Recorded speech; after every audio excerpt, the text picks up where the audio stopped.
Bom, dando continuidade então ao nosso estudo da Casa da Qualidade, nós já vimos essa parte mais fundamental, né, em relação aos componentes essenciais para que haja sustentação do programa, da implementação da metodologia, voltada ao melhor atendimento ao cliente. E agora vamos começar a ver os dois pilares, né? Lógico, nesses dois pilares nós temos que ter pessoas qualificadas, preparadas, comprometidas, motivadas, mas são dois conjuntos de ferramentas que precisam também ser disponibilizados para viabilizar o alcance dos resultados desejados. O primeiro pilar que a gente vai ver está à direita, tá? Que é o Jidoka.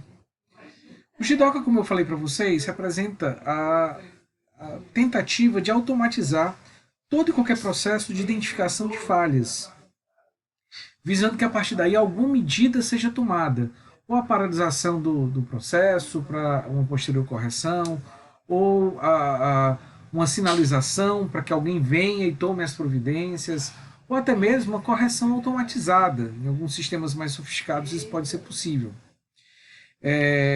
Como eu falei para vocês, existem dois elementos que compõem o Jidoka, o Pokaioke, que são componentes que permitem, ao serem instalados, que essa automatização ou essa verificação mais efetiva sejam realizadas, e a separação homem-máquina, que é uma consequência da existência de tais tipos de dispositivos, que dão a confiança de que se algum problema acontecer, ele não vai progredir, ele não vai adiante, ele vai ser identificado e trabalhado de forma mais imediata, permitindo então que a pessoa se dedique a trabalhos mais nobres, trabalhos que estejam mais relacionados à sua capacidade intelectual e, consequentemente, potencializando o resultado para a empresa. Tá? A separação homem-máquina. A máquina trabalha só e o homem pode se dedicar a outras atividades. Vamos então discutir um pouco o cenário do Jidoka, inclusive com alguns tipos de componentes, alguns exemplos ligados ao Pokaioke. Em relação ao Jidoka, como eu falei para vocês agora no texto, nada mais é do que uma automação de um processo de conferência, facultando, conferindo ao operador ou até mesmo à máquina, lógico, por meio de rotinas, a autonomia de parar o processamento ou até mesmo executar determinadas ações sempre que uma determinada anomalia for detectada. Tá? Então esse é o ponto principal. É tentar estabelecer que, uma vez ocorrida uma falha, esta possa ser detectada. Precisamos ter sensores para isso, que visualizem, que identifiquem esse funcionamento anormal, e ou o operador ou a máquina vão ter total autonomia para fazer a paralisação para posterior correção. Percebam que o ideal é que existam de fato sensores, que existam meios eletrônicos automatizados para detectar a ocorrência da falha. Mas esse conceito pode ser aplicado mesmo sem a tecnologia, basta que se modifique o processo, conferindo essa autonomia às pessoas. Por exemplo, imagina que, logicamente nesse caso não teria separação homem-máquina, mas que a pessoa fosse responsável por acompanhar o funcionamento de um equipamento, monitorar, ver se está tudo como previsto. Uma vez que ele detecte uma falha qualquer, ele teria total autonomia, ele teria a prerrogativa de determinar a paralisação desse equipamento, até mesmo de todo o processo, para que esse defeito não vá adiante e possa ser imediatamente corrigido. Tá? Isso é a aplicação também do conceito de Jidoka. Mas não é o mais comum, né? Não é o mais comum que você vá colocar um operador acompanhando, monitorando visualmente cada equipamento. Até porque é um processo enfadonho, sacal, que certamente alguma falha vai passar. Por mais que haja supervisão, alguma falha vai passar. Então, Jidoka, por esse motivo, está mais frequentemente ligado à automação, principalmente nos dias atuais.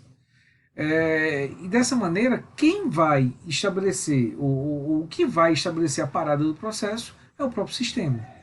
Ao detectar qualquer divergência, qualquer situação fora do padrão, o equipamento é parado, tá? O processo pode ser paralisado e as pessoas responsáveis, as pessoas envolvidas são então comunicadas para que as providências possam ser tomadas. E os dispositivos por karaokê, vamos entender um pouquinho desse termo agora, são bastante utilizados para a operacionalização do Jidoka, desse conceito da automação, da autonomia, da condição de paralisação do processo, tão logo um defeito aconteça. Bom, Pokayoke é importante que a gente entenda como dispositivos à prova de falha. E essa terminologia, para quem conhece japonês, não é o meu caso, mas para quem conhece japonês, está expresso no próprio termo, né? Vem de yokeru, que significa prevenir, e pokar, erros por desatenção. Então é prevenir erros por desatenção. Mas não necessariamente, pode ser prevenir erros de modo geral. Agora, muitos desses erros podem advir da desatenção, da desinformação, da desqualificação, que tais dispositivos podem evitar que aconteçam. Como nós vimos no histórico, esse dispositivo foi desenvolvido pelo Shingo a partir do princípio do não custo. O que é o não custo? É evitar ter custos de qualidade, evitar ter problemas futuros, evitar ter necessidade de correção, que implicaria num custo elevado para a empresa. E dessa maneira, a inspeção 100% passa a ser realizada dentro do próprio processo, sem a necessidade de uma pessoa, ou de uma ação, ou de um momento específico para isso. Mas à medida que o processo vai sendo realizado, já há uma garantia para que essas falhas não venham a acontecer. Aqui nós temos alguns exemplos, tá, de Pokayoke. Olhando aqui para o dispositivo, o quadro da esquerda, a gente pode ver algumas situações. Primeiro, uma torneira com sensor que impede que a água fique escorrendo desnecessariamente, né? Talvez é algo comum a pessoa entrar no banheiro, um banheiro que tem torneiras comuns, tradicionais, abre a torneira e deixa aberta, ou não fecha totalmente e fica derramando água. Que é um custo, né? Uma perda, hoje em dia, muito representativa. Então, por meio disso, evita-se que essa falha aconteça. Não tem como acontecer a falha porque ele não precisa fechar. O sistema vai automaticamente fazer isso. Então, esse, como nós vamos ver, é um exemplo de um Pokayoke preventivo. Outro exemplo é de sensores de um carro, por exemplo, os sensores de ré, que fazem com que um sinal sonoro seja emitido para evitar a colisão. Então, nesse caso, o operador, o motorista que estiver dando o ré, ele vai verificando, ele vai percebendo por meio dessa sinalização a aproximação que ele está tendo de um determinado obstáculo. E dessa maneira pode frear o carro, parar e evitar que haja um acidente ou uma batida. Isso também pode ser considerado um Pokayoke preventivo. Aqui nós temos logo em seguida nós temos um equipamento onde, vejam, as entradas apresentam cores e formatos geométricos diferenciados que impedem a conexão errada dos cabos. Imaginem, não sei se aconteceria isso, mas se você conectasse um cabo errado a uma determinada entrada, poderia danificar o equipamento. Tá? Se você coloca cores, você avisa, você reduz essa possibilidade. Agora, se cada cabo só tem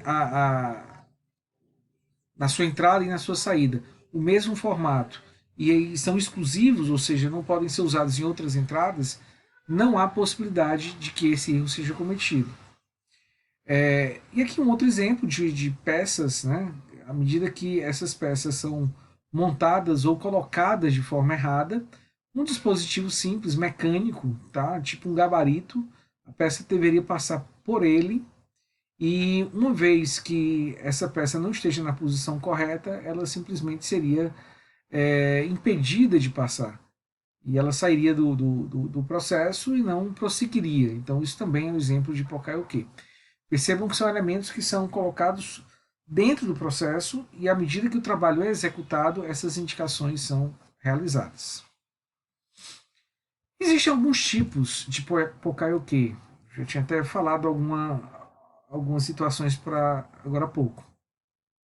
Basicamente são dispositivos de prevenção e dispositivos de detecção. Então nós temos esses dois tipos. Dispositivos de prevenção, dispositivos de detecção. O que é um dispositivo de prevenção? O nome é bem claro. O objetivo é eliminar a causa geradora do erro, evitar que o erro aconteça. Com esse dispositivo não há como, tá? Torna-se impossível que um erro seja cometido. A partir desse momento, o processo vai fluir muito mais naturalmente e as causas, mesmo que existam, não proporcionarão a ocorrência do erro. Podem gerar outros problemas, por exemplo, atrasos, demoras, paralisações do processo, mas o erro em si, a falha, dificilmente vai ser alcançada, vai acontecer. Então, algumas causas que podem gerar essas falhas seriam falha de treinamento, excesso de atividades manuais, alta rotatividade de operários em uma linha de produção, ambiente de trabalho desorganizado. Todos esses fatores, o ideal é que eles não existam, lógico. O ideal é que nada disso esteja presente no nosso processo. Mas caso eles estejam, aumenta a possibilidade que uma falha no nosso produto, no nosso resultado, aconteça. Uma forma que nós teríamos de, mesmo devido à impossibilidade de trabalhar as causas, que seria o ideal, para nós garantirmos que esse erro não acontecesse, seria a instalação nesse processo de dispositivos Poka-yoke. Então, alguns exemplos. Um disquete. Por que um disquete é um dispositivo de prevenção? Porque ele só tem um tipo de... só tem uma forma de você colocá-lo na porta USB do computador. Não tem outra forma. Se você virar ao contrário, ele não vai entrar. Você não vai conseguir conectá-lo. Então, supondo que uma conexão equivocada queimasse o dispositivo, impedisse o funcionamento, por meio dessa forma de encaixe específica, você impede que haja essa conexão de forma errada.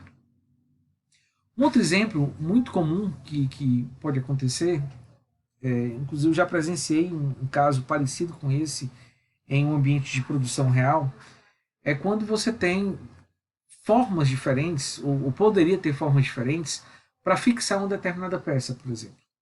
Então percebam que essa peça tem um furo central, é como se essa peça fosse... Vou tentar desenhar aqui mais ou menos o formato dessa peça. É como se ela fosse... ela tivesse um círculo, tá? Estou vendo assim de cima, ela virada. E aqui no centro ela tem um furo. E nesse furo essa haste central deveria ser colocada. E ela tem uma parte mais comprida e tem uma parte mais estreita. Tá? Como se fosse, se a gente visse aqui em perspectiva, essa parte mais estreita aqui, essa parte com um diâmetro menor.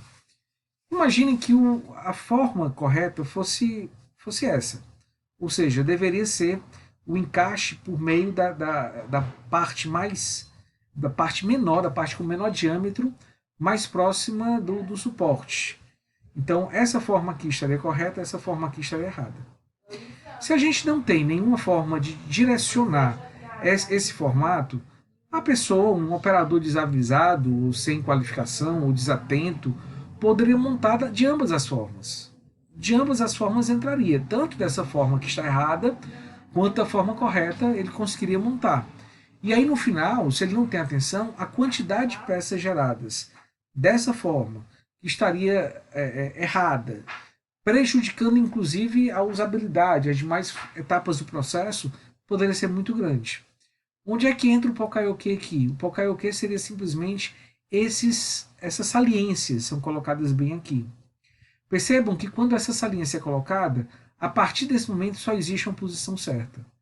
Ele só vai conseguir montar essa peça se for com a parte menor para frente. A parte maior não vai entrar na frente.